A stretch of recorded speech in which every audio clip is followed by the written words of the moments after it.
OINP's workforce priority stream is live. The portal is open, the employers can submit the job offer, and the applicants are able to create their expression of interest. We created a video on how employers can submit the job offer through the employer portal under the new workforce priority stream. However, we were yet to create the video on how as an applicant you can create your expression of interest. If you are an applicant, you are looking on for the next steps on how to create the expression of interest after your employer has completed the job offer, this is the video you want to watch until the end. Welcome back to the channel, guys. My name is Dhruv. I'm a regulated Canadian immigration consultant. At our firm, we assist all prospective immigrants with their immigration to Canada. If you are an aspirant, you need assistance, here is our contact information. Feel free to get in touch with us and we'd be happy to assist you. If you'd like to chat with me or any RCIC in our firm, you can book an appointment. The link to book an appointment is in the description of this video, along with numerous other links that you may find useful. So make sure you check the description of the video. So guys, in the last video, we had talked about how your employer will make the submission for the job offer through the employer portal.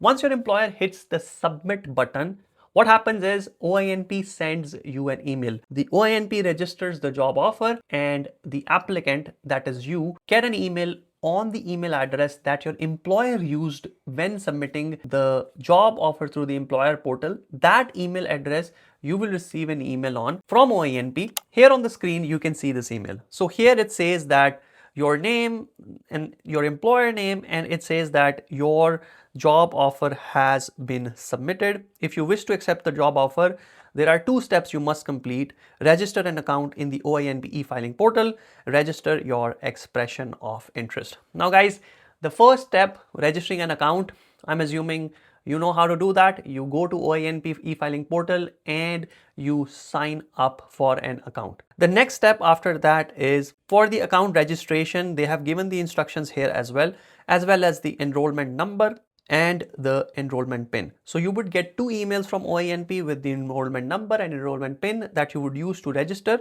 Now we're going to go to the next step after that, which is applying for the expression of interest. Here in this email, they've given all the steps to register. Then it says once you have registered an account, you may register an expression of interest to let OINP know you wish to be invited to apply. To register an EOI, access the OINP e-filing portal and click on the stream under which your employer submitted a job offer. You will be asked to input the job offer ID and your email address. Your job offer ID is given here. Now this is the code. This is the ID you need in order to start the process. So let's give you an example here. We'll go into the home.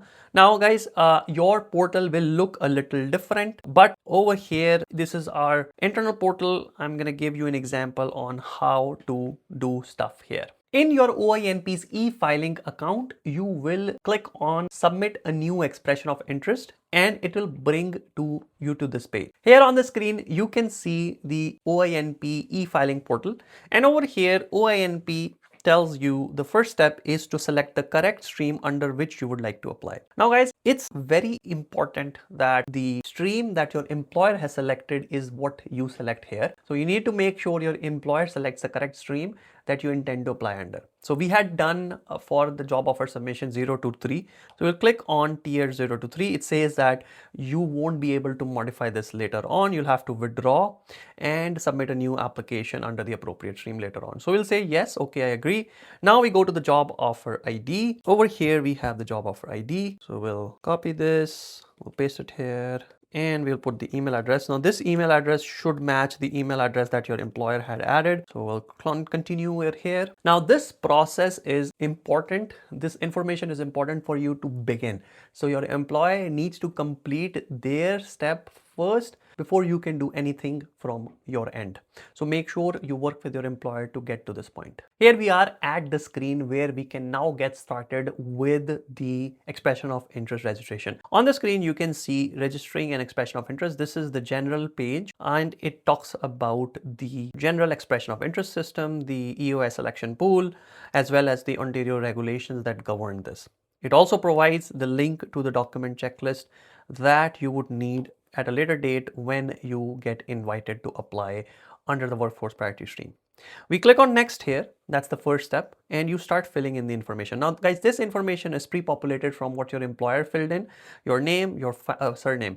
So you have to make sure you provide your passport copy or your legal name properly to your employer so that they don't make a mistake in your name submission, else they will have to withdraw and submit a new job offer. Now we go to the date of birth. I'm gonna put something random here, 1990s or 2000. Phone number, we're gonna just put a phone number here, let's say 647-888. Country of birth, India. Country of citizenship, India. Passport number, P01230. And then we click on next. Next is labor market. So this was filled by the employer, restaurant manager, and the hourly wage. If you check my previous video on the employer portal, this is the information we had already filled in there. Are you currently working for your job offer employer? We can say yes here. Are you currently working in the same position? We can say yes. Enter the full-time work experience in the last 3 years.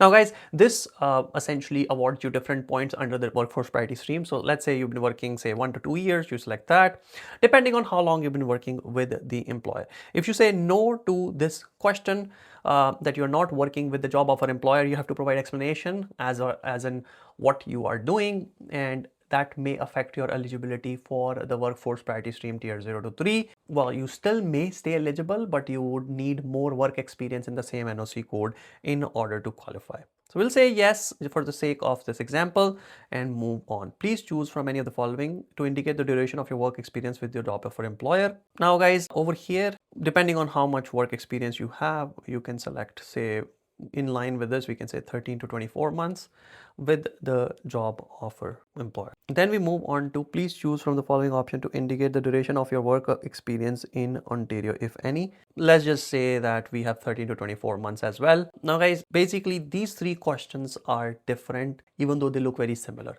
The first is how much work experience do you have in Canada in general? And this says any Canadian work experience within the last 3 years. You just select answer here based on in total how much experience you have. Then the question is how much do you have with the employer? Here you select what experience, how much work experience you have in the job position with your job offer employer. And lastly, how much duration of work experience do you have in Ontario in general? So you basically select however much you have in Ontario out of all the work experience you've had. Essentially, this is what is granting you points. There are other factors that check your eligibility as well. Depending on if you're a recent graduate, then you need 3 months of work experience with the employer. Otherwise, you may need 6 months or 2 years in the same NOC code. And again, depends on what eligibility you qualify under. The workforce priority stream, if we look at the eligibility requirements, will tell you with regards to what you need in order to be eligible. So here is the work experience that you need, at least 6 months. If you are a recent Ontario graduate, then you need at least 3 months, or you need 2 years of total experience within the last 5 years in that NOC code, right? So all these questions are being used to assess your eligibility as well as assign you the points. What was your highest pre-tax income? Now again, this is in order to provide you points for income. So we'll just put in a random social insurance number, tax year, let's say 2025, total income, we can say 42,000. Do you have legal immigration status? And then you select the status. Depending on your status, you'll get points. And it asks for the type of work permit, let's say postgraduate work permit. Start date, whatever the work permit start date is for you, you put that here. Expiry date, indicate if you're qualified based on special measures. Now guys, these special measures were for Kuwait, Canada, Ukraine support.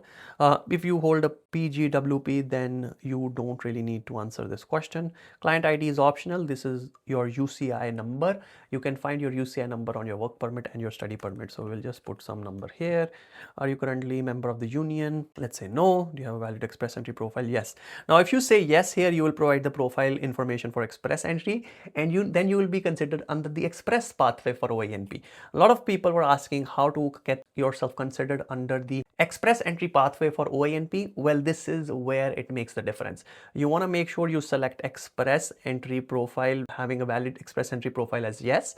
and enter the information. In that case, when the nomination is issued, you will get 600 points in Express Entry, and you will get nominated through that Express Entry profile, and you will go through the Express Entry process, which is much better than the normal PNP process. So if you are not qualifying for Express Entry, then you select no. But if you are qualifying, then create an Express Entry profile and enter the information.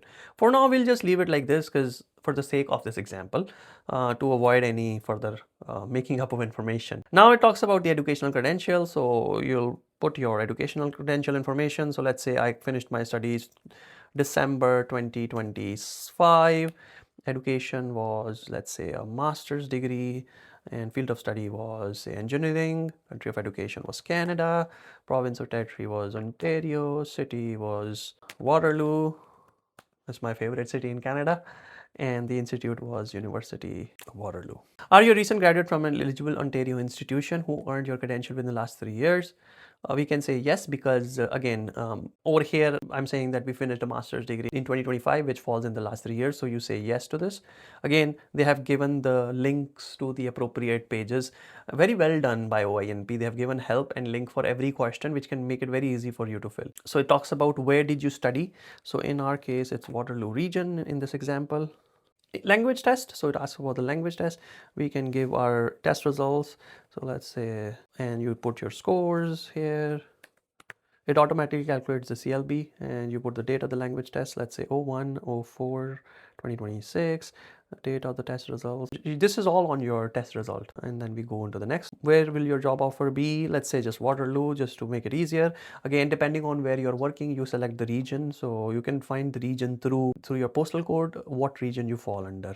And again, help is given over here. You go to the StatCan website to understand what region you belong to.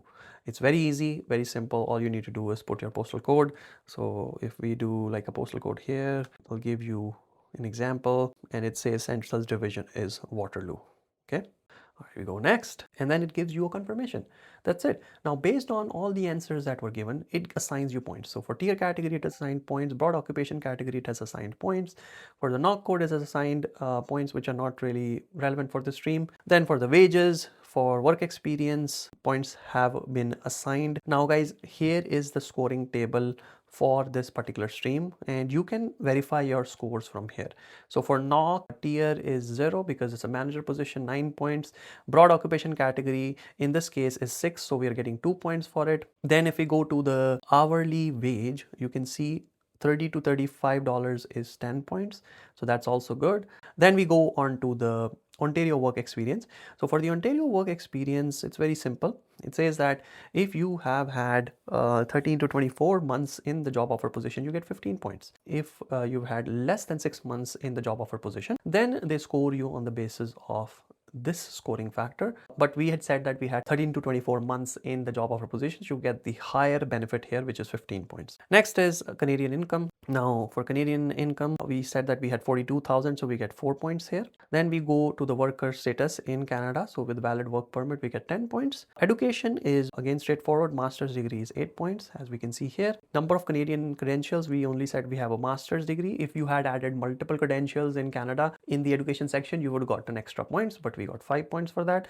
Then language, we had put 10 in each. For CELPEP, we got 15 points, as you can see here. And knowledge of one language, we said that we don't know French, so we got 5 points here. Lastly, for regionalization of the job offer, the location is Waterloo, which is outside of GTA, which is essentially central Ontario, but you get 10 points for that. And that's how you create.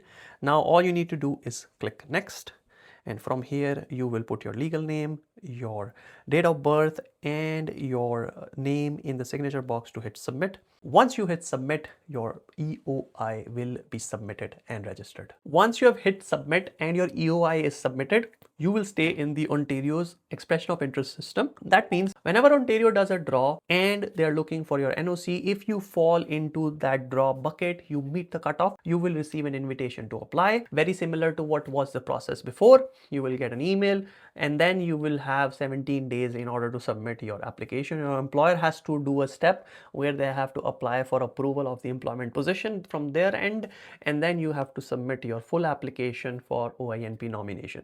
If you apply with Express Entry profile. You will be nominated through Express Entry. You'll get 600 points. You will go through the Express Entry process, which is highly recommended if you qualify. Else, you will go through the normal federal PR process based on the PNP nomination, which is a little longer process, but nevertheless, it'll get you to your final destination, which is permanent residence. So I hope after watching this tutorial and our previous tutorial on step-by-step instruction on Employer Portal and the expression of interest submission, you are able to get into the pool, get yourself into the pool, stay there. Even if you think you won't get a draw, there's no harm to be in the pool. I have made this video so that you can maximize your chances of getting the draw by being in the pool.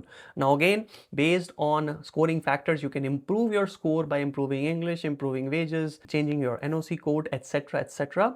That is a discussion afterwards, but first get into the pool so you are in there, so you don't miss any invitations, any draws that you may qualify for. That's it for this video, guys. If you like this video, please hit the like button, subscribe to the channel, hit the bell icon so you are notified about any new videos that we upload. If you found anything that we could have done better in this video, or anything you would like to cover in the next video, or any more information you would need, leave your comments in the comment section so I can work on those comments. I can work on that feedback and give you the best information possible. Thanks a lot for tuning in today, guys, and I'll see you in the next video.